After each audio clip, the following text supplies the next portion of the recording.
নমস্কার, কেমন আছেন সবাই? রূপকথার নতুন একটি ব্লগে আপনাদেরকে অনেক স্বাগত জানাই। আপনাদেরকে বলেছিলাম গতকাল ব্লগ দেবো, তবে আমার বেশ কিছু অসুবিধা বলতে মাম্মামকে স্কুলে নিয়ে গেছিলাম। ওর যেহেতু আগস্টের ফার্স্ট উইকেই পরীক্ষা, সেই জন্য না একটু ব্যস্ত আছি। সেই জন্য না তালগোল পাকিয়ে যাচ্ছে সব কিছু। তবে এবার থেকে আমি সব কিছু সামলে নিই, রেগুলার যেরকম ব্লগ দিচ্ছিলাম তেমনই দেব। আপনাদের সাথে আমি লাইভে প্রচুর আড্ডা মেরেছি এবং প্রচুর মানুষ যে আমাকে ভালোবাসে, আমার যেই সমস্ত দিদিভাইরা প্রত্যেক দিন কমেন্ট করেন, সেই সমস্ত দিদিভাইরা আমাকে ভুলে যায়নি এই কটা দিনের মধ্যে। তো থ্যাংক ইউ সো মাচ। এইভাবেই রূপকথার পাশে থেকো। আর দেখুন, সকালবেলা উঠেই দেখলাম আকাশে তো মেঘ করেই আছে আর ঝিরঝির করে বৃষ্টিও পড়ছে। আর এদিকে ঘর বাড়ি ঝাড় দিয়ে তারপরে যাব নিচে। আর উপরের ঘরটা একটু ডেকোরেট করার ইচ্ছা আছে, তবে একটু করেই করব। আর ওপরের এই ঘরটা আমার প্রচণ্ড শখের, সেটা তোমরা সবাই জানো। আর এই ঘরটা না আমি খুব মনের মতন করে সাজিয়েছি নিজের হাতে। তো সেই জন্য টুকটাক করে আবারও কিছু সাজাবো।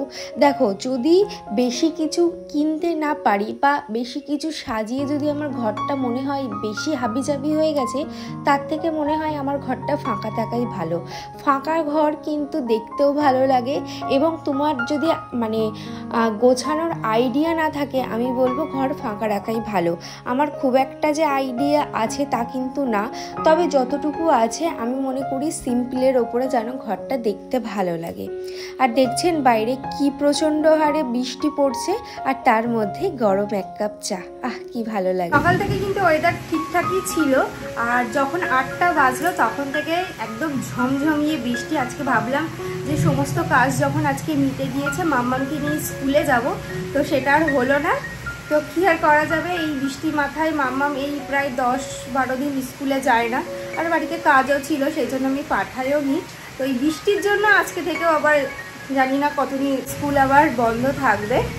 ওকে আমি পাঠাচ্ছি না, এই বর্ষায় কী পাঠাবো বলো তো বাচ্চাদের। তো যাই হোক, এখন আমি চা নিয়ে চলে এসেছি। আর দেখো ঝমঝমিয়ে বৃষ্টি হচ্ছে বাইরে। আমি চা খাবো, আর ওদিকে ভাত বসানো হয়ে গেছে, আর ডাল সিদ্ধ হচ্ছে। আর দুপুরে কী রান্না হয় তো গিয়ে আমি সমস্তটাই করবো। চলো দেখতে থাকো। প্রচণ্ড বৃষ্টির মধ্যে সংসারের কাজগুলো করতেও বেশ ভালো লাগে। তবে আমার মাকে দেখতাম ভিজে ভিজে বাসন মাজা, তারপর রান্নাঘরে জল পড়তো, সেই ভিজে ভিজে রান্না করা। তো সেই সব দিনগুলো আবার মনে করলে তখন বর্ষাকাল আমার একদমই ভালো লাগতো না। আর এদিকে আমাকে একটা দিদিভাই কমেন্ট করেছে, দিদিভাইয়ের নামটা আমি এখানে বুঝতে পারছি না। দিদিভাই আমাকে লিখেছে, দিদি তোমার হাজব্যান্ড কি জব করে? তো আমার হাজব্যান্ড কিন্তু আইটি কোম্পানিতে জব করে। আজকে আমি কিন্তু আপনাদের আমার লাস্ট ব্লগের কমেন্টগুলো পড়ছি। স্বপ্ন রঙিন অ্যাকাউন্ট থেকে দিদিভাই আমাকে কমেন্ট করেছে, আর দিদিভাই প্রত্যেকটা ভিডিওতে আমাকে কমেন্ট করে, খুব ভালো লাগে। দিদিভাই লিখেছে, অনেক দিন দুটো ভিডিও একসাথে দেখে নিলাম, একটু বিজি ছিলাম তাই কয়েকদিন ভিডিও দেখতে পারিনি গো। তো ঠিক আছে, কোনো ব্যাপার না। তুমি যে সময় করে আমার ভিডিওগুলো দেখেছো, যেগুলো গ্যাপ পড়ে গেছিলো, তার জন্য অনেক অনেক ধন্যবাদ। আর সত্যি, মানুষের তো সবসময় যে ব্লগ দিলেই দেখে নিতে হবে এরকম তো কোনো মানে নেই। মানুষের সুবিধা অসুবিধা থাকতেই পারে। তবে আমি বলবো, তোমরা যদি ফ্রি থাকো অবশ্যই রূপকথার পাশে থেকো।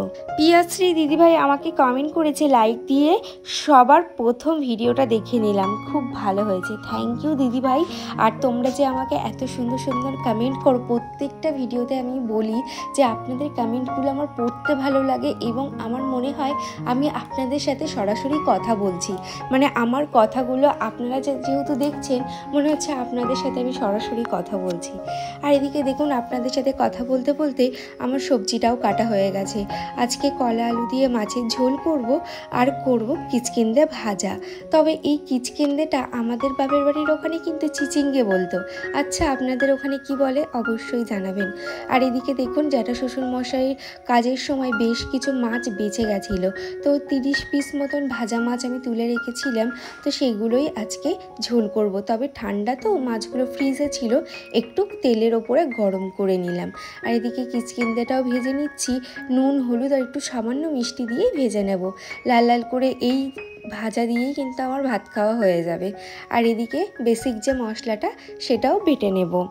আর এদিকে আমাকে কমেন্ট করেছে জয়শ্রী লাইফস্টাইল অ্যাকাউন্ট থেকে দিদিভাই আমাকে কমেন্ট করেছে, থ্যাংক ইউ আমার নামটা নেওয়ার জন্য। এত কমেন্ট করার পর তুমি আজ নামটা নিলে। না গো, ছোট ভিডিওর মধ্যে না সবার নাম নেওয়া পসিবল হয় না, সেই জন্যই নিতে পারি না। ঠিক আছে, এবার থেকে তোমাদের প্রত্যেকের কমেন্ট আমি চেষ্টা করব একটা ব্লগের মধ্যেই শেষ করে দেওয়ার।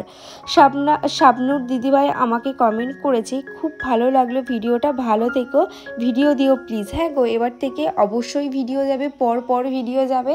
যেমন একদিন অন্তর একদিন ভিডিও দিতাম তেমনই যাবে। আশা করছি আর কোনো রকম গ্যাপ যাবে না। যে সমস্ত ঝড়ঝাপটা আমার জীবনে এসেছিল সেগুলো সমস্তটাই আমি আস্তে আস্তে কাটিয়ে উঠছি। আর তোমরা একটু প্রে করো যেন মাম্মাম সুস্থ থাকে এবং আমি সব কিছু সামলিয়ে আপনাদেরকে সুন্দর সুন্দর ভিডিও গিফট করতে পারি।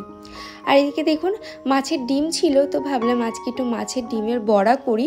আর মাছের ডিমের বড়াটা না আমি এখন করব না, এখন মেখে রেখে দিলাম, 15-20 মিনিট পরে গিয়ে বড়াটা করব, তাহলে কিন্তু খুব সুন্দর হবে। আর এদিকে মাছের ঝোলটা হয়ে গেছে। আর এখন আমি সমস্ত বাসনগুলো মেজে নিচ্ছি। কটা দিন তো রান্নাঘরে ঢুকে রান্নাঘর পরিষ্কার করার সময়ই পাইনি। তবে এবার আমি আজকে রান্নাঘরটা পরিষ্কার করে নেব। গ্যাস ওভেনটা তো একদম দেখার হাল ছিল না, আজকে খুব সুন্দর করে গ্যাস ওভেনটাকে আমি ক্লিন করে নিয়েছি। আর এদিকে দেখুন সমস্ত জিনিস কাউন্টার টপের ওপর ভর্তি ছিল, তো সেগুলোকেও আমি আস্তে আস্তে গুছিয়ে নিচ্ছি, কারণ কাজের বাড়ি বুঝতেই পাচ্ছেন সমস্ত কিছু এলোমেলো হয়েছিল, তো সেগুলোও সমস্ত কিছু আস্তে আস্তে গুছিয়ে নেব। এদিকে তিথি ঘোষ দিদিভাই আমাকে কমেন্ট করেছে, খুব ভালো লাগলো দিদিভাই তোমার ব্লগগুলো, থ্যাংক ইউ তিথি। আর এদিকে পম্পা আমাকে কমেন্ট করেছে, আজকের ভিডিওটা খুব ভালো হয়েছে রূপকথা, কয়েকদিন হলো তোমাকে কমেন্ট করতে পারছি না, জানি তুমি এখন খুব ব্যস্ত আছো, তবুও সময় পেলে আমার প্রশ্নেরটা উত্তর দিও। সত্যি কথা বলতে ইউটিউব চ্যানেল খোলা থেকে সমস্তটাই আমার হাজব্যান্ড করেছিল, তুমি একটু ইউটিউবের ভিডিও দেখে নিতে পারো, তাহলে কিন্তু সবটাই বুঝতে পারবে।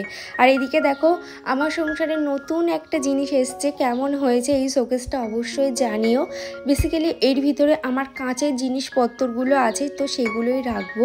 আর এদিকে দেখো বৃষ্টির জল ধরেছিলাম ইনডোর প্ল্যান্টগুলোতে দেওয়ার জন্য। কাজ রান্না সমস্তটা হয়ে গেছে, খাওয়া দাওয়া করে নিয়েছে আমি আর শাশুড়ি মা। আর আমি বেশ কিছুটা বৃষ্টির জল ধরেছিলাম, তো এখন ইনডোর প্ল্যান্টগুলো যা যা আছে সমস্তটা জল দিয়ে নিলাম। এখন যখন নিচে মাম্মামকে ঘুম পাড়াবো, আজকে যেহেতু স্কুলে নিয়ে যায়নি, হোমওয়ার্ক কি দেয় না দেয় ফোনেই তো দিয়ে দেবে, তো সেগুলোও সন্ধ্যেবেলা উঠে করাতে হবে। তাহলে চলো ব্লগটার বড় করছি না, এখানেই শেষ করছি। আশা করছি আর তোমাদের খুব ভালো লাগবে। আর আস্তে আস্তে কিন্তু আমি পরপর যেমন ব্লগ দিতাম তেমনই দেবো। তাহলে চলো আজকের মতন টাটা।